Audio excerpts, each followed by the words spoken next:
C'est l'amalgame des mots iPod, l'appareil portatif le plus populaire du nouveau millénaire, et de broadcasting qui lui donna son nom.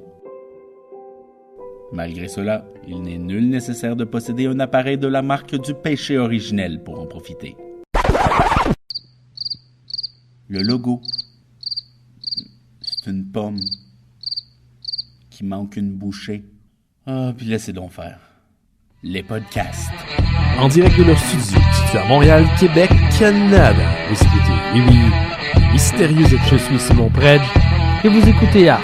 Bienvenue au pire moment de l'histoire avec Charles Beauchamp. Très bien, notre organe, si on parle des sujets que vous... Voici Mike Ward sous écoute. Bon, j'en entends déjà me dire. Ouais, mais c'est quoi un podcast? Un podcast, c'est comme ce que vous êtes en train d'écouter, mais en version téléchargeable à partir d'un fil RSS.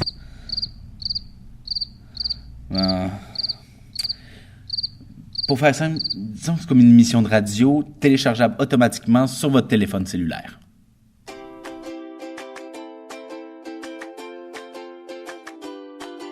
La brève histoire du podcast.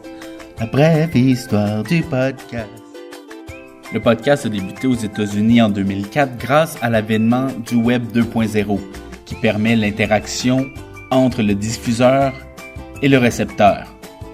Au Québec, malgré le fait qu'il y ait des émissions depuis cette époque comme Radio Talbot et Les Mystérieux Étonnants, il faut attendre une décennie avant que le podcast devienne populaire grâce à Sous-écoute de l'humoriste Mike Ward. Merci beaucoup!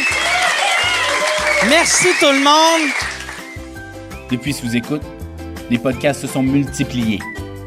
Nous comptons désormais plus de 1000 podcasts créés sur le territoire québécois.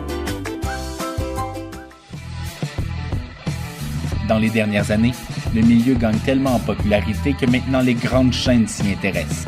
Radio-Canada et Québécois produisent maintenant du contenu original seulement en podcast.